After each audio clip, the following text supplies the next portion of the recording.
boa noite a todas as pessoas que mais uma vez estão aqui conosco na página Letícia Florencio, acompanhando a mais uma live, né, um bate-papo aqui.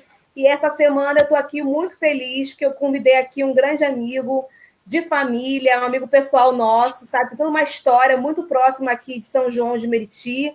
Ele foi um dos grandes fundadores da instituição Casa Cultura da Baixada Fluminense. Ele assessorou durante muito tempo, na década de 80, a ABM, que é a Federação das Associações de Moradores aqui em São João de Meriti. O companheiro também foi coordenador da FASE, então sempre atuou aqui com pesquisas na Baixada. Também sempre esteve junto a demais companheiras e companheiros, lutando aí por melhores condições do povo aqui da região, né? Nos movimentos populares, sociais, enfim, na luta por saneamento, na questão sempre da discussão do direito à cidade, né?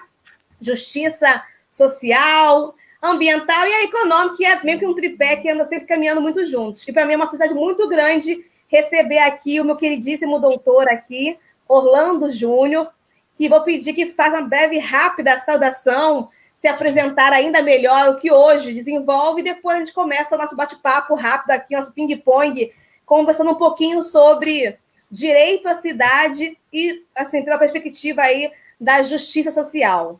Júnior, fica à vontade, querido. Beleza, boa noite a todas e a todos. É um prazer aqui estar com a Letícia, super amiga. Enfim, quer dizer, estar aqui nesse espaço dialogando, enfim, nesse contexto de pandemia, de isolamento, de graves problemas sociais pelos quais o Brasil atravessa, e a gente não pode parar.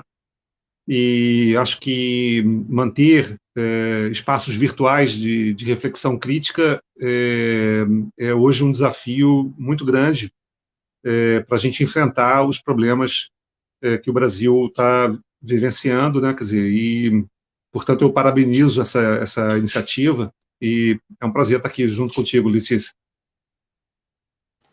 Um prazer nosso aqui. Eu quero agradecer também a todas as pessoas que estão sempre conosco aqui, a Beatriz Rezende, do ISTA, lá de São João de Meriti, Ciência Social, que sempre tem trabalho para a discussão do direito à cidade, o Helena, a Janaína, enfim, a todas as pessoas que sempre nos acompanham aqui no Facebook. E peço às pessoas que, se acharem o tema interessante e relevante, que possam curtir e compartilhar para que mais pessoas tenham acesso. Enfim, como colocou aqui meu queridíssimo amigo Júnior, né, esse processo da pandemia do novo coronavírus, né, o Covid-19, trouxe para o Brasil uma gravíssima crise sanitária, econômica, política e social. E isso há uma piora muito grande nas condições de vida do povo, sobretudo do povo mais pobre. E, diante disso, o que a gente mais percebe é que é a partir das entidades, instituições sociais, que se dão as maiores ações, tanto no campo da solidariedade, como também das iniciativas para que as administrações públicas, né, possam, de fato, atuar a partir de estratégias, né, que precisam ser tomadas para enfrentar essa pandemia. Não só isso, para também criar condições estratégicas para, de fato, atender às demandas de questões que são muito já antigas, que não apareceram só agora na pandemia. São questões que nós, que vivenciamos na Baixada, sentimos na pele, que a pandemia só meio que extrapolou a situação, deixa tudo muito nu, né? É tudo mais claras. Uma situação que já é muito grave durante muito tempo.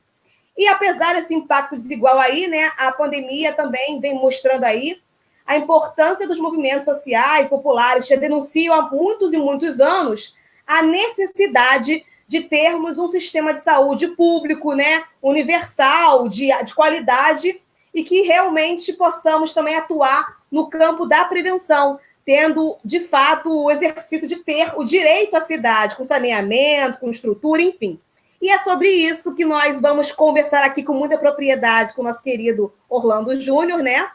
E Orlando Júnior faz parte também, dentro do IPUR, da PRJ, do Observatório das Metrópoles. E aí, Júnior, eu gostaria muito que você pudesse dizer o que é o Observatório das Metrópoles, que, inclusive, em outrora, já existiu o Observatório da Baixada, que também pensava e pesquisava aqui na região. Então, eu gostaria que você pudesse começar um pouquinho explicando o que é o Observatório das Metrópoles e como que atua, enfim. Então, o Observatório das Metrópoles é uma rede de pesquisa que existe em 13, nas 13 metrópoles, em 13 metrópoles espalhadas pelo Brasil, e envolvendo programas de pós-graduação e muitos lugares em parceria com organizações não governamentais e com órgãos públicos, focado. O Observatório das Metrópoles é uma rede que tem como foco a questão metropolitana. E quando a gente fala da questão metropolitana, nós estamos falando das desigualdades socioespaciais que caracterizam as metrópoles brasileiras. Ou seja, as metrópoles brasileiras são caracterizadas por fortes desigualdades socioespaciais, né? Quer dizer, que hoje nem a divisão centro-periferia dá conta dessas desigualdades socioespaciais, é muito mais complexa a nossa rede, a nossa configuração urbana é muito mais complexa, porque também nós encontramos núcleos de riqueza na periferia e encontramos a periferia no centro, né? Quer dizer, então é uma rede muito mais complexa. E o observatório tem como característica, como uma das suas principais características, tentar articular pesquisa, ensino e extensão, e intervenção social, ou seja, produzir conhecimento que possa também subsidiar a intervenção dos atores públicos, os gestores, mas também os atores sociais, fortalecer a rede de atores sociais nas suas reivindicações, o protagonismo dos movimentos sociais no diálogo com o poder público, né? Quer dizer, portanto, quer dizer, o observatório ele tem uma agenda de pesquisa bastante ampla que envolve não só a questão da moradia, a questão do saneamento, a questão da água, o acesso à água, mas também a questão da economia urbana, a questão ambiental, a questão dos movimentos sociais, que é uma temática muito cara ao Observatório das Metrópoles. E o Observatório já tem mais de 25 anos, e hoje é uma rede nacional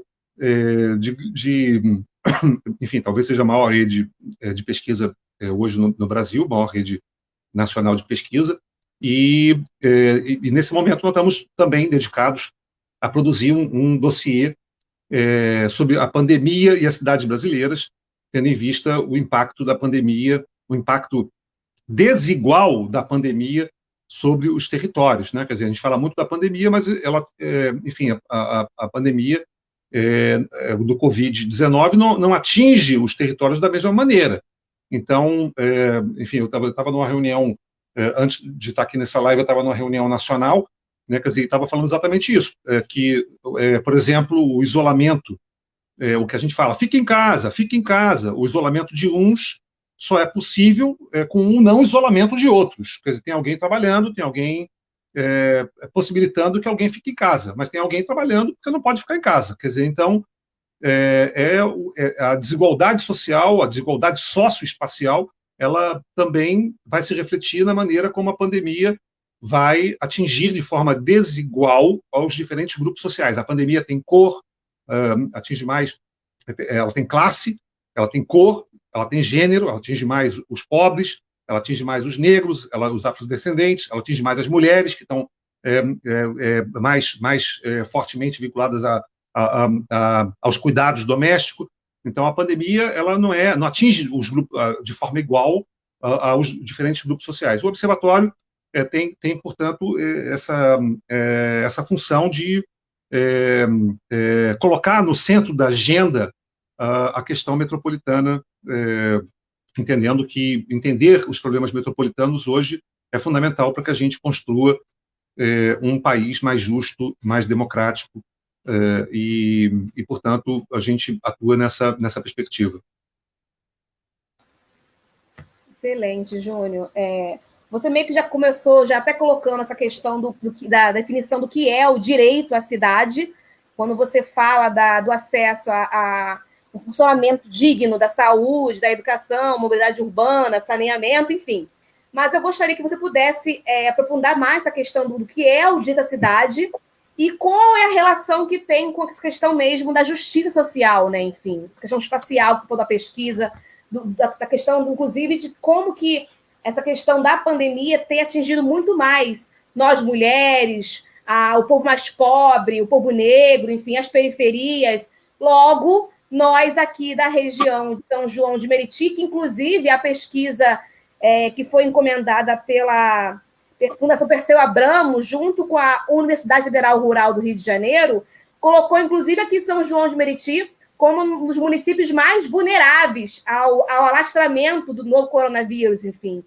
E, no entanto, a gente ainda percebe que a nossa atuação da gestão pública aqui é muito ineficiente, enfim, a gente vê quase ou nada foi feito, e para piorar a situação ainda, o prefeito afrouxou as regras do isolamento social, enfim, já disse que já era momento de liberar. Então, eu gostaria que você pudesse me dizer um pouquinho o que é esse direito à cidade, como se dá isso, e qual é a relação disso para a garantia de justiça social. Certo, vamos lá. São dois temas. Eu vou falar primeiro do coronavírus e as periferias, e depois a gente vai falar sobre o direito à cidade, porque são dois temas, apesar de estarem articulados, são dois temas diferentes.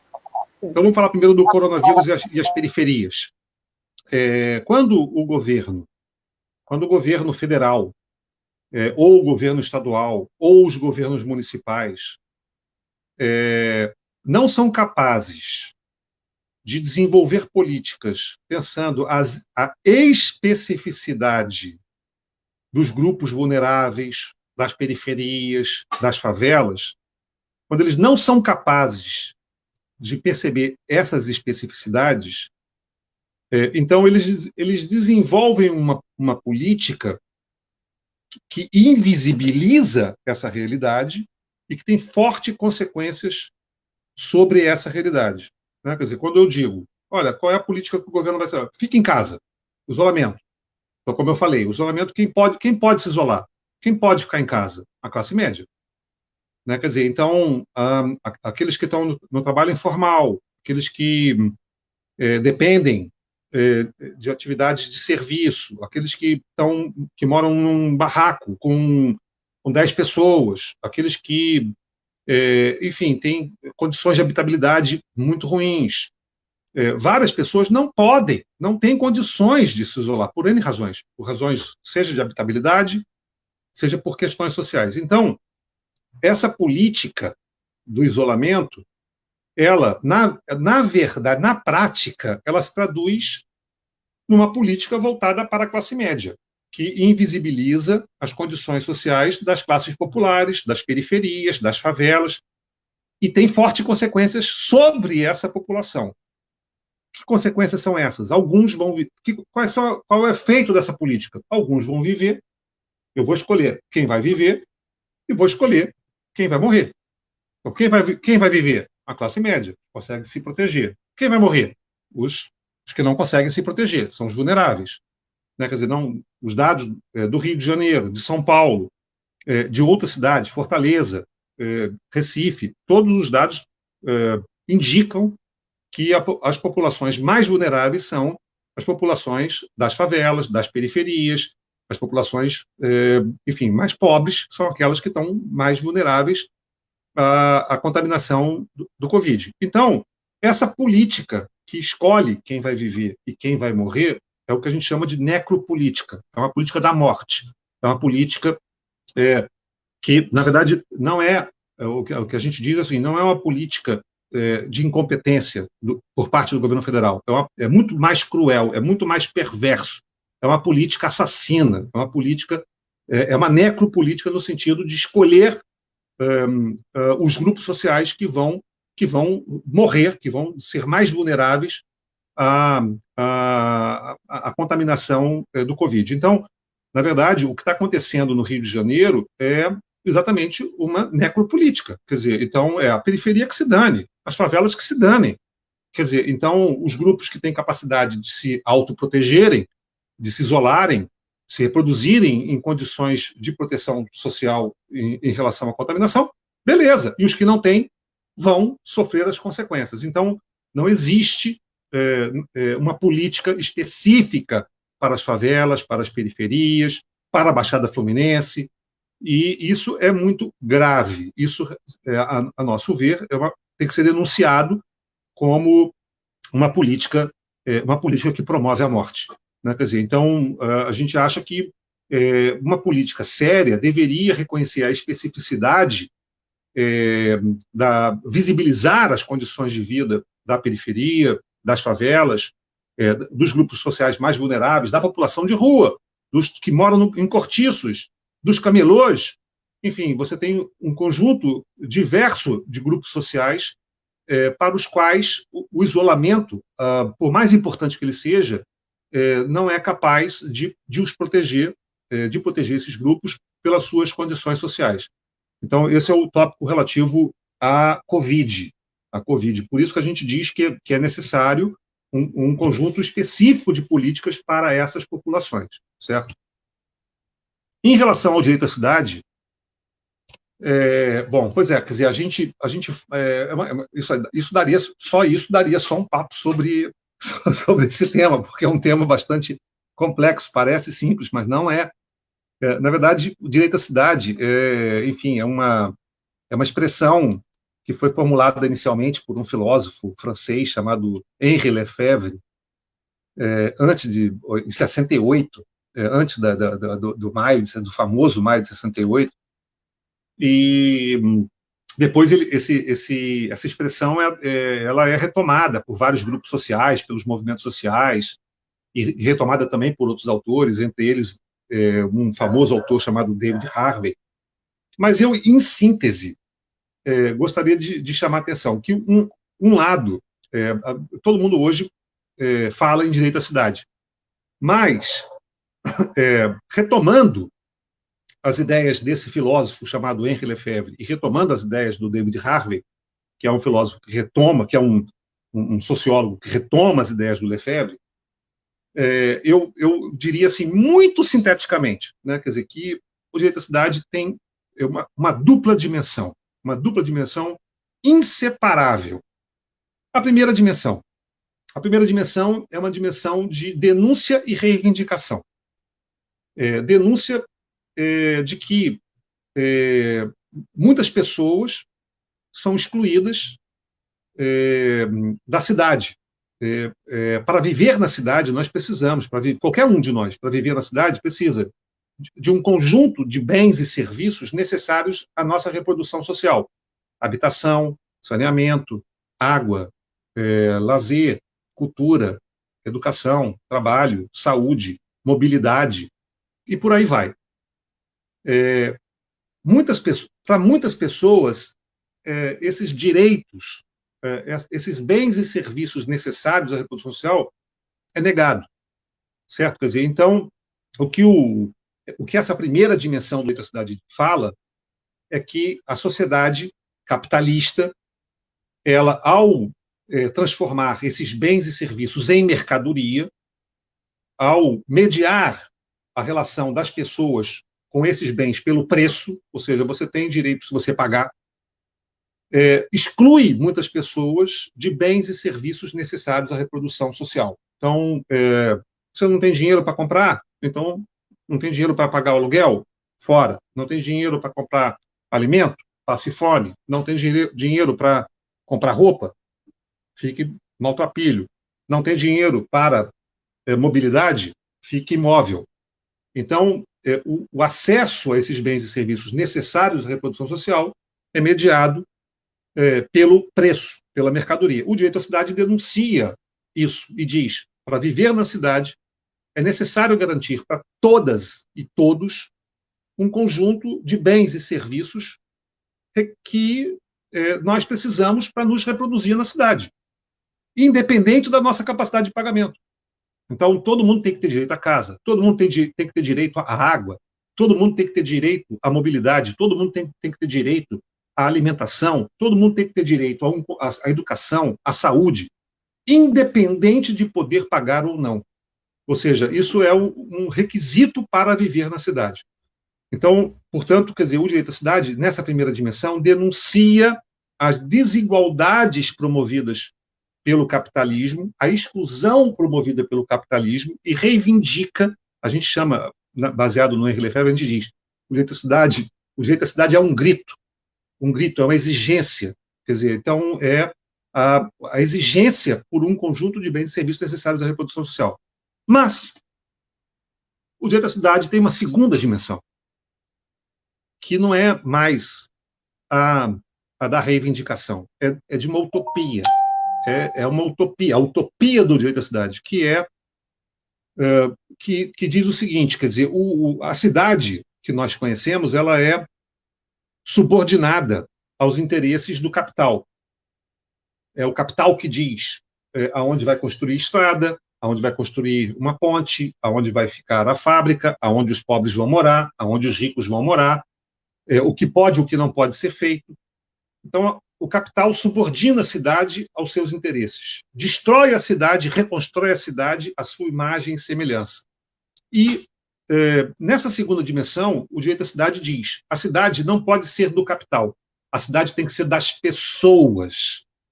A cidade morar na cidade é mais do que ter direito à moradia, à mobilidade, a lazer, à educação. É uma forma de vida, é uma forma de solidariedade, uma forma de coesão social.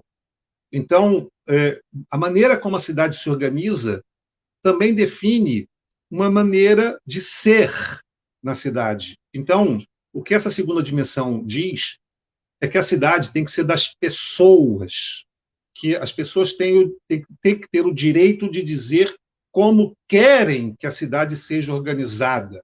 Essa segunda dimensão do direito à cidade diz que a cidade não pode ser do capital, tem que ser das pessoas, da vida. O direito das pessoas de reconstruírem a cidade como elas acharem melhor. É uma dimensão radicalmente democrática. Ou seja, todos devem decidir. Quando se trata da cidade, todos têm algo a dizer.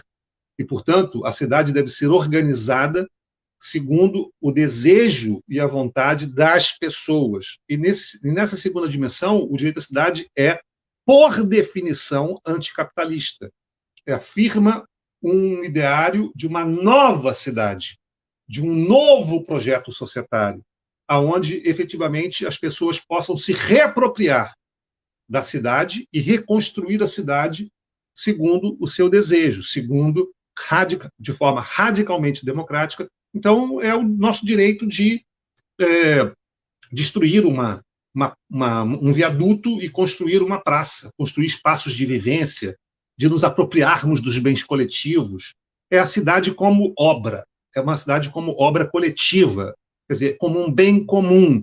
Então, o direito à cidade tem essa dupla dimensão: a reivindicação pelos direitos e bens necessários à reprodução da cidade, mas também é um ideário de uma nova sociedade, uma sociedade não capitalista, de uma cidade para as pessoas e não para o capital. Então, tem essa dupla dimensão.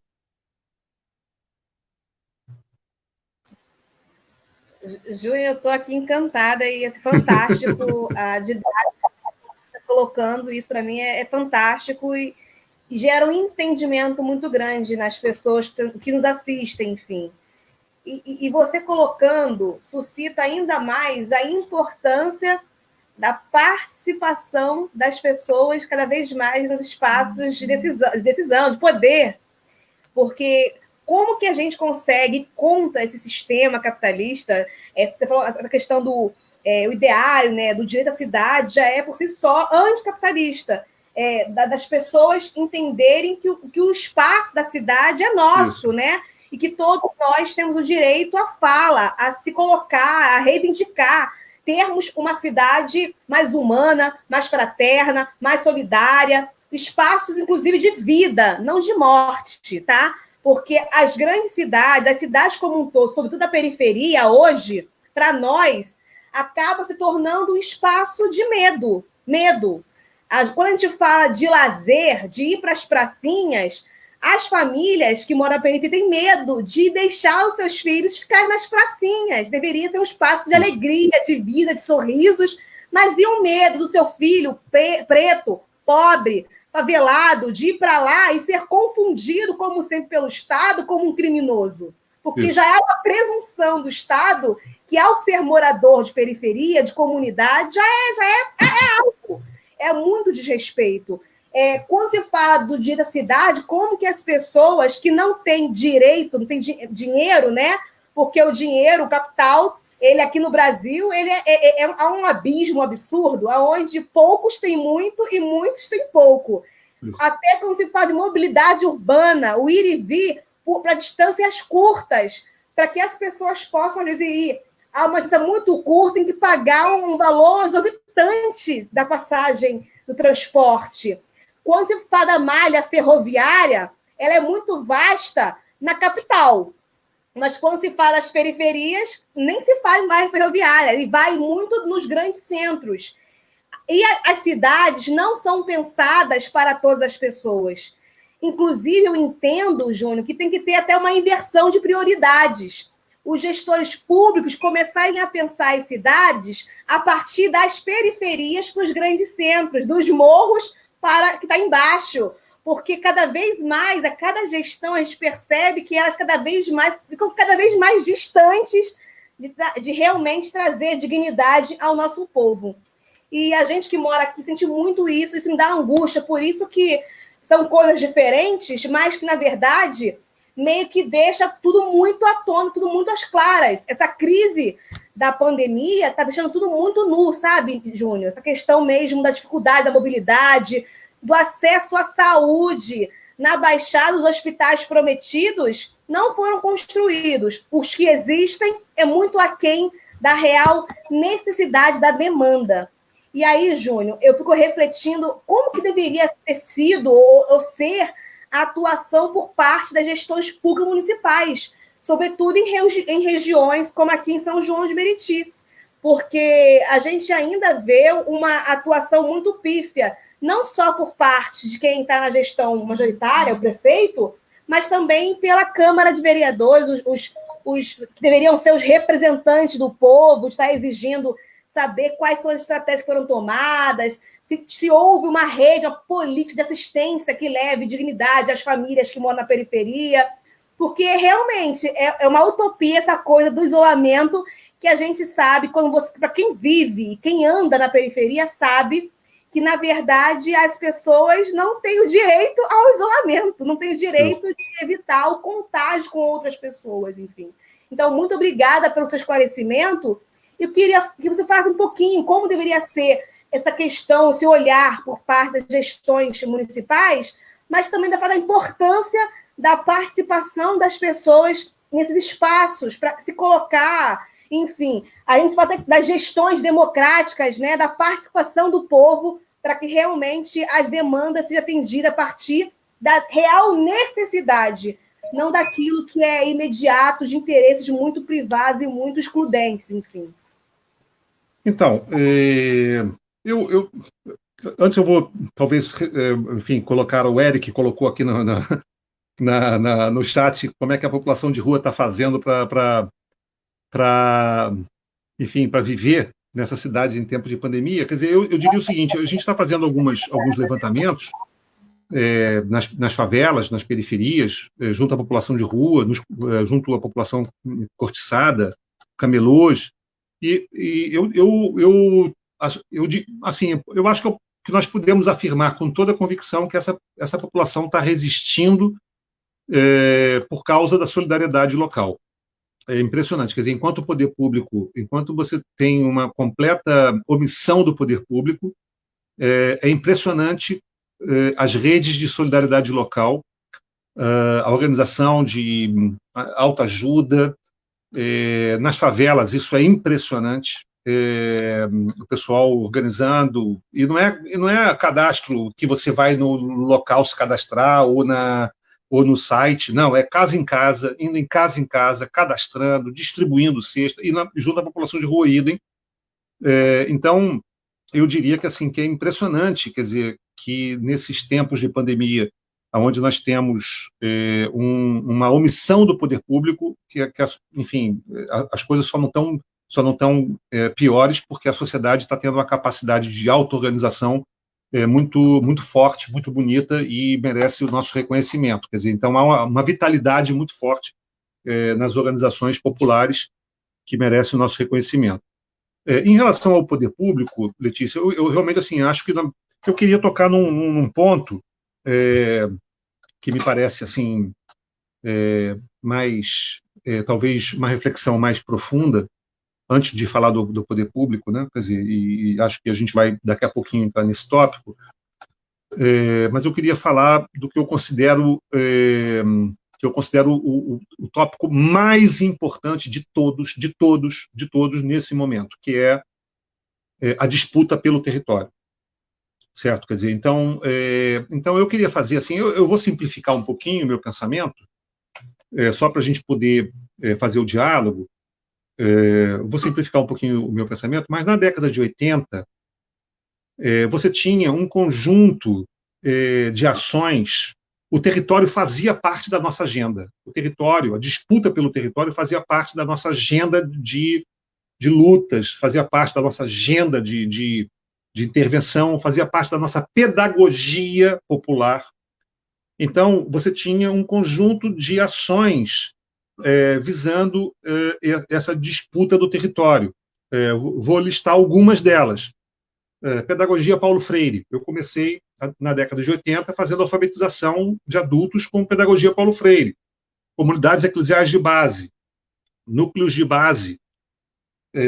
Naquela época da fundação, ainda na fundação do PT, você tinha os núcleos de base. Comunidades eclesiais de base era uma em cada quadra. Você tinha as associações de bairro. Então, você percebe que eram ações territorializadas, com forte disputa. O território fazia parte da nossa pedagogia, fazia parte da nossa estratégia de intervenção. E a gente abandona o território. Nós abandonamos o território pela luta institucional, pelas políticas públicas. Fomos disputar os espaços institucionais. O território, esse vácuo de poder, enfim, o poder não fica vazio, ele é ocupado. Quer dizer, é claro que naquela época já tinham outros grupos disputando o território, mas nós abandonamos o território. E o território ele é capturado, fundamentalmente, pelo tráfico, ou pela milícia, ou pelas igrejas pentecostais. Né? Quer dizer, o fenômeno Bolsonaro, a meu ver, nada mais é do que a expressão dessa perda do território por parte do campo progressista. Né? Quer dizer, então, eu acho que e a Baixada Fluminense, hoje, é um território totalmente perdido. Quer dizer, perdido nesse sentido que eu estou falando. Claro que nenhum território é perdido. Estou falando assim, perdido no sentido que nós perdemos o território da Baixada. A Baixada era um dos territórios com maior número de comunidades eclesiais de base, era um território com maior número de associações de moradores, e hoje enfim, é um território na mão talvez seja o território com maior número de igrejas pentecostais, é um território com, enfim, sob controle ou do tráfico ou da milícia. Quer dizer, você tem um território controlado que é difícil até você fazer política nesses territórios, entrar nesses territórios, fazer campanhas educativas nesses territórios, organizar a população nesses territórios, é muito difícil. Quer dizer, como também na Zona Oeste, como também nas favelas do Rio. Quer dizer, então, o que eu estou querendo colocar é que ou o campo progressista recoloca o território no centro da sua agenda, ou o campo progressista recoloca o território no centro da sua pedagogia popular e disputa os territórios para valer. E território, para mim, não é uma ocupação. Território, para mim, não é sequer uma favela. Território é pensar mais amplamente os vínculos de solidariedade, os vínculos, eu chamo, né, quer dizer, na verdade, nós estamos falando de padrões de solidariedade que vinculam, que são capazes de amalgamar, de estabelecer relações mais amplas dentro de uma unidade espacial. Então, por exemplo, é ver uma favela dentro de um determinado território, não uma favela em si, não ver uma ocupação dentro de um território maior. Então, me parece que a gente vai ter que repensar tudo. Repensar tudo. A nossa maneira de atuação vai ter que ser repensada.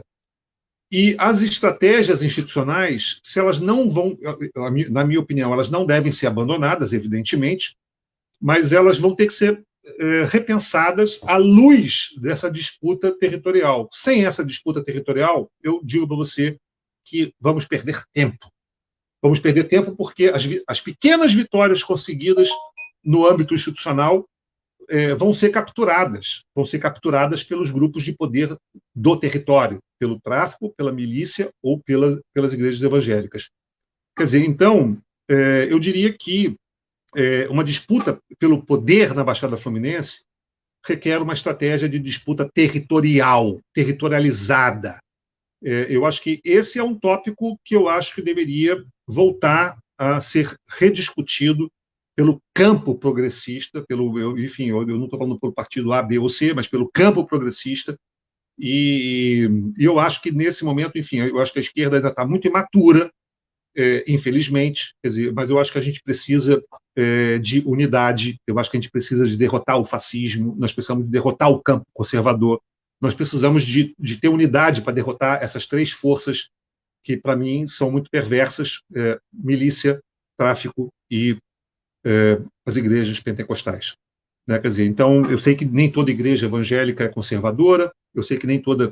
Por isso que eu estou recortando inclusive um certo campo pentecostal que é muito... que hoje está muito associado ao conservadorismo que o Brasil está vivendo. Né? Então, eu vejo dessa forma, eu acho que esse é o desafio, entendeu? Quer dizer, a disputa no campo institucional tem que estar fortemente vinculada então, a essa disputa. Senão, eu acho que ela vai ser extremamente limitada.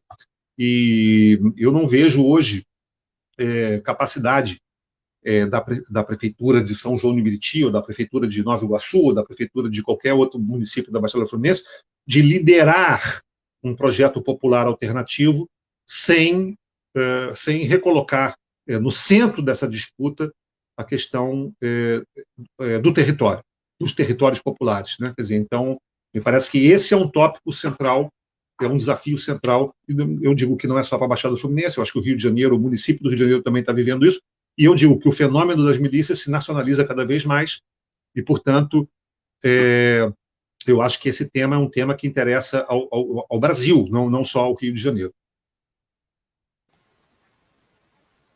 Júnior, você colocou muito bem a Baixada, do que eu tenho vaga memória, do que eu leio, enfim, de fato, foi palco de grandes lutas, né? Inclusive na temática mesmo do saneamento, mobilidade urbana, do acesso à água potável, que ainda é uma luta, nossa, enorme, que nossa, a água sai daqui, no entanto, a qualidade daqui não é igual à qualidade do povo da capital do estado, enfim. E nós tínhamos uma organicidade muito forte, muito forte, movimento, né? Nós tínhamos a ABM aqui em São João de Meriti, que era a federação, mas junto à ABM tinha composto em cada região na Baixada uma federação de moradores e as associações que sempre se articulavam, se organizavam e questionavam o poder público. E que, inclusive, é um momento que houve muitos avanços, muito por conta dessa pressão popular, dessa organização popular. Nós experimentamos, até nas gestões progressistas no federal, enfim, um avanço nas políticas de acesso à universidade, uma expansão na política de seguridade social, essa moradia, enfim. Mas, por outro lado, a gente teve um declínio nessa organização. O nosso povo, que inicialmente organizava a luta e gerava as tensões, as pressões para a mudança, meio que se tornaram instâncias de poder e deixaram de organizar as bases e foi deixando um vácuo. E aí é o que tu colocou. Nesse vácuo é que surgem essas pessoas mais oportunistas, clientelistas, essencialistas, e que começaram a ocupar esse vácuo aí do território. E hoje nós temos uma região que elegeu diversas pessoas, enfim, ligadas a grupos de milícia, de extermínio, enfim, ligados ao tráfico, e que atuam a partir do medo mesmo e da exploração da pobreza das pessoas. E que hoje nós, do campo progressista, quando atuamos nessas regiões, atuamos com muito mais fragilidade e até medo, porque a gente perdeu esse espaço. A própria população também perdeu a confiança, inclusive não consegue diferenciar quem de fato chega num processo de emancipação, enfim, da educação popular, de querer para transformar, e quem é mais um que chega para poder só explorar aquela pobreza e não gerar nenhuma mudança concreta no território, enfim. Isso é uma discussão longa, que não vai dar conta de discutir, de resolver aqui, mas que fica uma reflexão até mesmo para a gente que atua no campo progressista. Muito mais do que entrar na disputa pelo poder, mas é o processo da disputa. Como é esse processo? Ele é muito mais importante do que o resultado final lá, no sentido do eleitoral. A gente tem que tentar vislumbrar a vitória política, de ter feito a discussão na cidade, de que cidade nós queremos, que cidade nós devemos ter, e de que tipo de trabalho deve ser. E aí sim a gente vai ter a atuação de uma gestão pública muito mais comprometida. Mas a gente não pode esperar que quem está na instância de poder faça e gere a mudança. A mudança tem que se dar realmente de quem mora, de quem atua, se articula, se organiza no território. Você disse muito bem. Está aí, talvez, o grande erro do campo progressista, da esquerda, quando chegou ao poder, né? Chegou ao poder, achou que está tudo resolvido, e, na verdade, se elegeu. Porque se nós chegar ao poder, ter o poder é uma outra discussão que a gente tem que fazer muito longamente, porque a gente sabe que não é tão fácil a gente conseguir administrar um país como o nosso, com uma série de instituições, grupos, famílias que dominam esse país, que é muito mais além da classe política, enfim. E aí eu vou, para a gente encerrar nossa live, Júnior, e fazer uma reflexão aqui juntos, enfim. Você possa colocar um pouquinho das perspectivas, quais são os desafios que tem aí pela frente, um pouco do dilema, a sua opinião final, as considerações diante desse cenário, com vistas nesse ano agora de 2020, que tem as eleições municipais, que mesmo com a pandemia, já está dado que vai ser adiado para provavelmente novembro, mas está mantido. E é nesse processo agora, a disputa eleitoral, é que esse pessoal tem que perceber a partir de que ótica, de qual diferencial, para que eu possa estar elegendo uma prefeitura, uma gestão, né, uma Câmara, enfim, mais comprometida verdadeiramente com os anseios das pessoas, enfim. Aí uma mensagem final para que as pessoas possam refletir, ficar com a formiguinha em casa lá e tentar fazer diferente esse ano de 2020. Bom, então, eu sempre acredito, enfim, sempre acredito nos coletivos, né? Quer dizer, acho que nenhuma solução vai vir de uma única cabeça, portanto, quer dizer, eu não pretendo dar uma fórmula, porque acho que só dar fórmula já está começando mal. Quer dizer, então, acho que qualquer resposta, ou ela é coletiva, ou ela não será. Mas eu acho assim que a gente está desafiado nessa conjuntura. Nós estamos desafiados. Os desafios são muitos. Nós estamos desafiados a fazer, enfim, a responder, né? Quer dizer, a responder a várias questões. Eu acho que algumas delas, né? Quer dizer, a gente pode vislumbrar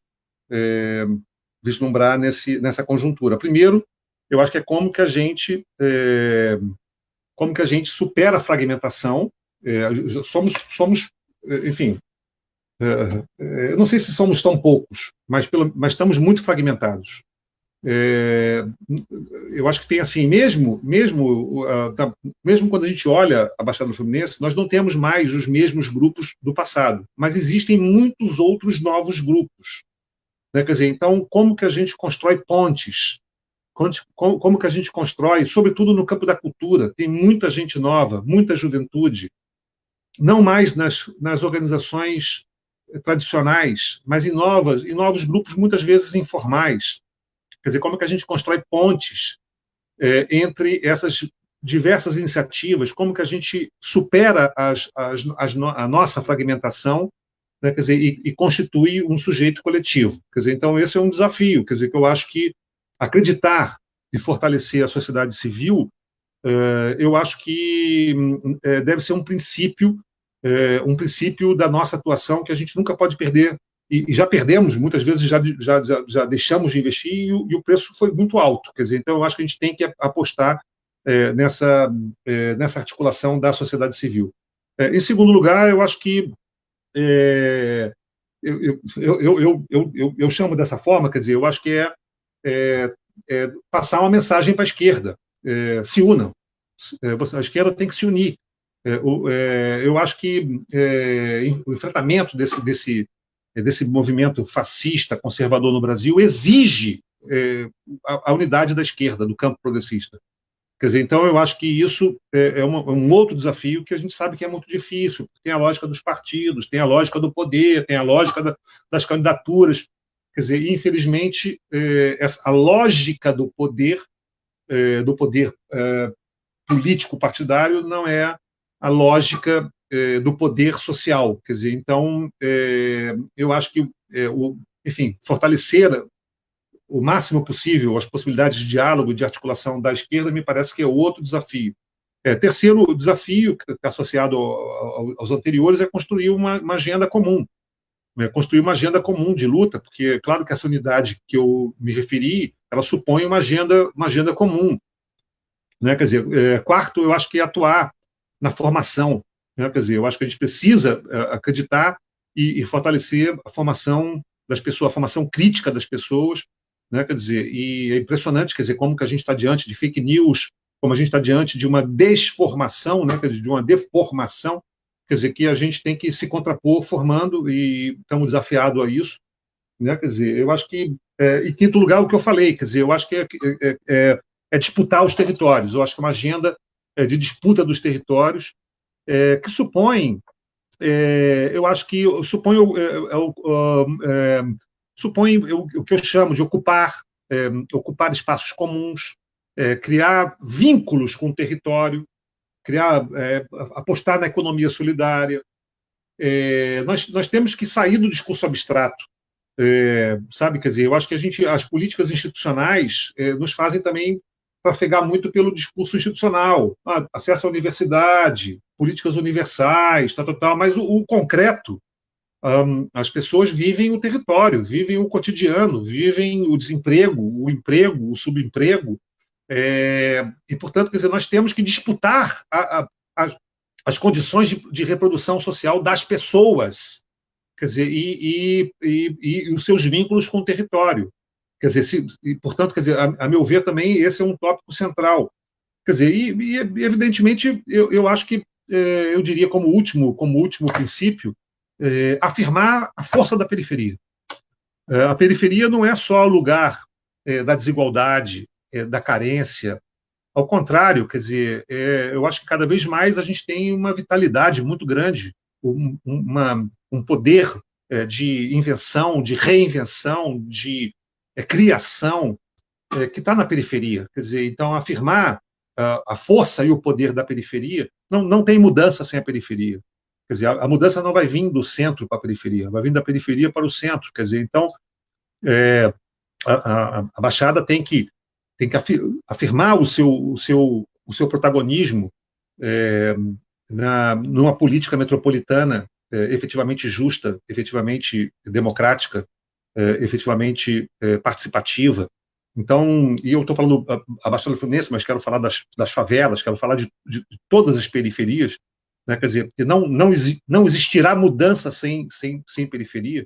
Quer dizer, então, afirmar o poder e a força do periférico, a meu ver, é um princípio hoje fundamental se a gente quer efetivamente mudar o país, né? Quer dizer, então, eu acho que são alguns princípios, não é um receituário, não é uma fórmula. Eu acho que essa agenda tem que ser construída coletivamente, esse diálogo tem que ser construído coletivamente, essas pontes têm que ser construídas coletivamente, e o caminho é muito longo, né? Quer dizer, como dizia o poeta, caminhante não é caminho, se faz caminho ao andar. Quer dizer, então vamos ter que descobrir o caminho juntos, de mãos dadas, todo mundo junto, mas não tem um mapa pré-definido, e vamos ter que caminhar, descobrir isso juntos caminhando.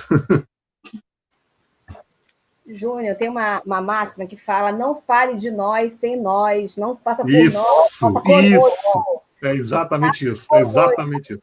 É isso. Eu acho muito bacana, e eu tenho que ilustrar aqui, mas elogiar também esse trabalho que o Observatório das Metrópoles desenvolve, e que eu sinto saudade do Observatório da Baixada, que é colocar o saber acadêmico a serviço das populações, das pessoas, da periferia, de fato, mas estar junto, construindo junto, ouvindo, trabalhando, atuando. Eu tenho uma crítica que me distancia, às vezes, de alguns colegas da pesquisa, da universidade, é que, às vezes, fica tão focado na pesquisa, mas não coloca a serviço das pessoas, não constrói junto. E até a linguagem fica muito distante, Júnior. Como é que a gente que quer gerar uma transformação tem dificuldade de se comunicar com o nosso povo? A gente sai do povo, é do povo, e vai para um saber acadêmico e se distancia de uma linguagem, de uma realidade, que eu acho tão surreal isso. E assim, eu fico muito feliz, Júnior, que você trouxe uma linguagem muito clara, muito objetiva, popular. Eu acho que qualquer pessoa compreende o que foi tratado aqui. Isso, para mim, me deixa muito feliz. Você colocou o que a gente sempre fala, mas que o povo tem dificuldade de entender, da importância que no processo político ele é importante porque é o momento que o povo está aberto a ouvir as propostas, o diálogo, e aí é que eu acho que é o momento que o nosso povo preto periférico tem que sair e se colocar na disputa, de pôr a sua voz no mundo, sabe? É a mãe que perdeu o filho exterminado pelo Estado, somos nós que não temos acesso à saúde, é nós que temos medo de ter umas praças, tomar um tiro, bala perdida, somos nós que não aguentamos mais ter nossos direitos violados, enfim. E isso se dá através de uma organização popular. E que, na verdade, as campanhas eleitorais, elas só servem para dar amplitude às nossas vozes. Mas eu acho que a questão é muito mais do que chegar ao poder. Eu acho que é dizer que o poder está em nós, independente de estar ou não numa instância de poder, num cargo eletivo, de cair no papel. Eu acho que tem que tensionar, porque a gente, com organização, tem tanto ou mais poder de quem está na mão. O poder de colocar e o poder de tirar também, enfim. E é esse poder que o povo, às vezes, não tem esse entendimento. Eu acho que é distante. E é uma questão que eu acho que essa live muito contribui com essa discussão, sabe? Fico muito feliz, te agradeço muito, porque, sobretudo, inclusive, dizer que é urgente que a gente, na discussão eleitoral e além do eleitoral, enfim, se coloque sempre pensando um plano de governo, mas construído a partir de uma participação popular e que pensar uma gestão marcada pela criação e fortalecimento de espaços e canais de diálogo, visando em trazer aí os conflitos sociais, os interesses para o espaço público, enfim, ampliar as condições e as oportunidades do exercício da cidadania ativa, aperfeiçoar, né, as políticas públicas em todos os níveis e pensar os rumos de desenvolver a cidade de maneira sustentável, articulado a um projeto mais inclusivo, tá? Muito obrigada, Júnior. Você trouxe excelente esclarecimento, com certeza. Agradeço muito aqui as pessoas que participaram conosco. Tem aqui o Meritiense Escola de Artes, tu falou do poder criativo, ó, tem aqui o Meritiense Escola de Artes aqui presente, o advogado Eric Castro, o botafoguense Fernando Moreira, da Escola de Samba, que também é da arte, que está aqui nos assistindo, o Bruno Emanuel, a professora Rosa Maria, da Escola Estadual aqui de Jardim Meriti, o grande companheiro, camarada de lutas, Aldemar Matias, que é o Sir Dema, que atua com soul também nas periferias, o Carlos Moon, a professora Angélica de Jesus, sua amiga queridíssima, professora Angélica, que atua aí muitos anos no movimento tudo da educação, enfim, o companheiro Pedro Rodrigues, Beatriz Rezende, professor Luizinho, que também vai estar disputando lá as ideias em Rio das Ostras, disputando a prefeitura em Rio das Ostras, acompanhei a professora Margarete Felipe e a minha amiga aqui, Gisele Gomes. Muito obrigada a todas as pessoas que participaram conosco dessa live. Eu espero que tenham gostado, que possam curtir e compartilhar para que outras pessoas tenham acesso a essa informação e que possamos aí estar sempre disputando as narrativas, né, as ideias, as verdadeiras ideias, combatendo as fake news, essa campanha midiática, essa crescente onda das igrejas neopentecostais, enfim, que a gente possa estar cada vez mais próximo ao nosso povo, dialogando e realmente atendendo aquilo que nos afeta, que a gente pode avançar como sociedade mais justa, mais solidária, mais fraterna. Que a gente possa continuar com nossas ações, com a sociedade civil, né, se articulando, mas também tensionando para que as gestões públicas possam cumprir o seu papel também, que não tem cumprido. Quando se fala de solidariedade, pessoas em situação de rua, Júnior, está muito distante, não há um comprometimento, e que nós temos que nos organizar como campo progressista, como instituições, entidades, universidades, para tensionar que eles, de fato, cumpram o seu dever. Fazer valer o cumpra-se. Júnior, beijo no seu coração. Obrigada. Beijo, Letícia. Beijos e abraços para todos que estavam aqui nos assistindo. E valeu demais. Foi um prazer participar aqui desse chat com você. Valeu. Tchau, gente. A humildade te faz grande. Muito obrigada. Opa, valeu. Beijo. Obrigada a todos e a todos que assistiram até aqui. Obrigada, Bárbara Góes também, Fernando. Obrigada por ter assistido até aqui, tá? Beijo.